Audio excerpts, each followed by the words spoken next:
SIT ने आपको मालेगांव के लिए स्पेशल सरकारी वकील ने जो केस अभी चल रही है जिसमें बांग्लादेशी रोहिंग्या का मामला सामने आ रहा है, जन्म दाखिले का मामला सामने आ रहा है, आप क्या कहेंगे इस बारे में? क्या अ, सही तो बात ये है कि एसआईटी नहीं, लेकिन गवर्नमेंट ऑफ महाराष्ट्र ने ये काम के ऊपर मेरी स्पेशल पब्लिक प्रोसिक्यूटर बोल के अपॉइंटमेंट की है।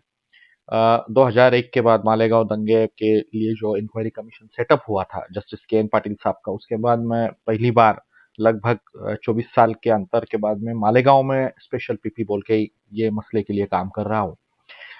काफ़ी उलझा हुआ मैटर है ये मैटर में। काफ़ी अलग अलग तथ्य सामने आ रहे हैं। अ, मैंने खुद आज ही ये मैटर की तैयारी शुरू कर दी है। मैं इसमें से कुछ पेपर्स पढ़ रहा हूँ, कुछ मेरी खुद की नोट्स भी मैं बना रहा हूँ। मैटर काफ़ी पेचीदा भी है। अलग अलग घटक इसमें हमें ये दिख रहा है कि इन्वॉल्व हुए हैं। काफ़ी बड़े पैमाने में पेपर्स का प्रोडक्शन इसमें हुआ है या पेपर्स बनाए गए हैं। कुछ पेपर सही है, कुछ गलत भी हो सकते हैं। ये सब चीज़ों का हमें अंदाज लेना है, इसके लिए स्टडी करनी है और ये स्टडी करने के बाद ही एक नतीजे के ऊपर हम लोग आ सकते हैं। एक बात ज़रूर है कि अब इन्वेस्टिगेशन जो शुरू ही हुई है, ये इन्वेस्टिगेशन आज काफ़ी प्राथमिक अवस्था में है, जिसे इंग्लिश में नेसेंट स्टेज कही जाती है। मतलब बच्चे की बाल अवस्था में आज का इन्वेस्टिगेशन है। लेकिन जो इन्वेस्टिगेशंस के पेपर मैंने देखे हैं, तो उससे मुझे ये लग रहा है कि इन्वेस्टिगेशन एक प्रॉपर दिशा में जा रहा है, सही दिशा में इन्वेस्टिगेशन जा रहा है। इसमें ये भी समझ में आ रहा है कि कई जगहों पे बोगस सील्स और स्टैम्प्स बने हैं। वो बोगस सील और स्टैम्प्स का इस्तेमाल करके कुछ सर्टिफिकेट्स इशू किए गए हैं, ये भी दिख रहा है।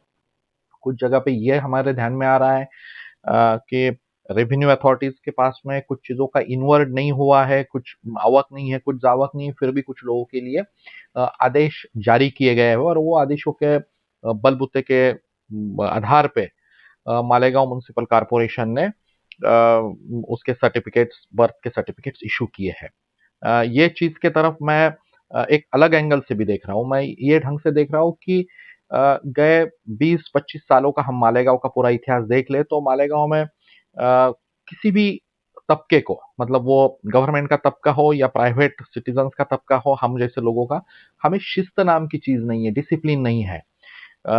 ये शायद मुझे ऐसा लगता है कि ये एक मौका है, ये गाँव को पूरे ढंग से सुधारने का ये मौका हो सकता है, जिसमें यहाँ के लोगों को, यहाँ के शहरियों को एक डिसिप्लिन डिसिप्लिन लग सकता है। और उनको डिसिप्लिन लगाना हो तो गवर्नमेंट की जो एजेंसीज है, जैसा कि रेवेन्यू डिपार्टमेंट हो, जैसा कि मालेगांव की म्युनिसिपल कॉरपोरेशन हो, इन सबको एक शिस्त लग सकती है।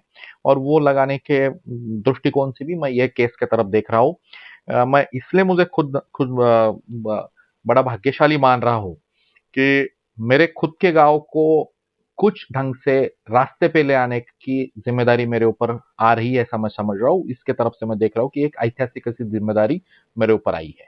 ये रेवेन्यू डिपार्टमेंट के पास जो ये गया 1 साल पहले तक के यहाँ गया, इससे पहले भी ऐसा अदालत के जरिए किए जाते थे ये केसेस? बिल्कुल, आपका कहना सही है। 2023 तक, मतलब जब तक ये एक्ट में अमेंडमेंट नहीं आई, तब तक न्यायालयीन व्यवस्था से इस ढंग के सर्टिफिकेट्स इशू हुए हैं। और जब आज मैं कुछ आंकड़ेवारी देख रहा था, तब मेरे ध्यान में आया कि न्यायालयीन व्यवस्था से भी बड़े पैमाने में इस ढंग के सर्टिफिकेट्स इशू हुए हैं।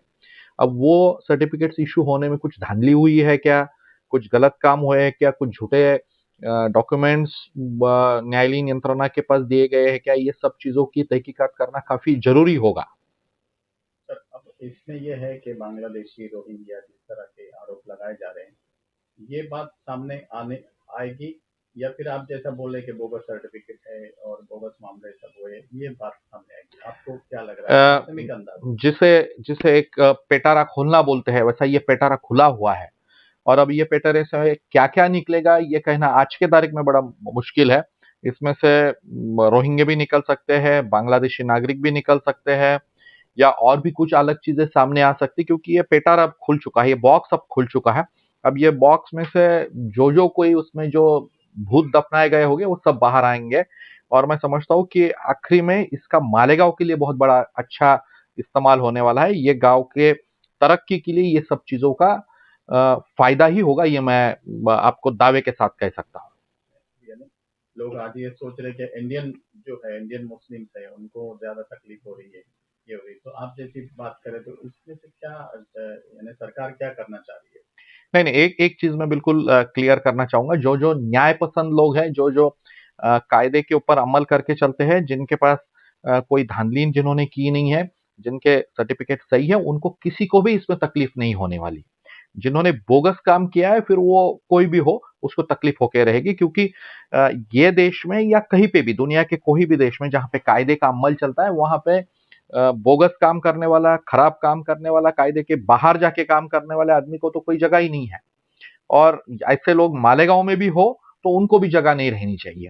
तो ये तरफ से देखा जाएगा तो जिन्होंने जिन्होंने गलत काम किया है, कायदे की छेड़छाड़ की है, उनके साथ सख्ती से कायदा खुद ही काम करने वाला है, ऐसा मुझे लगता है।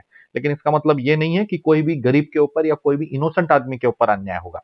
और गांव का नुमाइंदा बोल के ये चीज मैं भी ध्यान रखने वाला हूं कि किसी के ऊपर इस ढंग का अन्याय ना हो।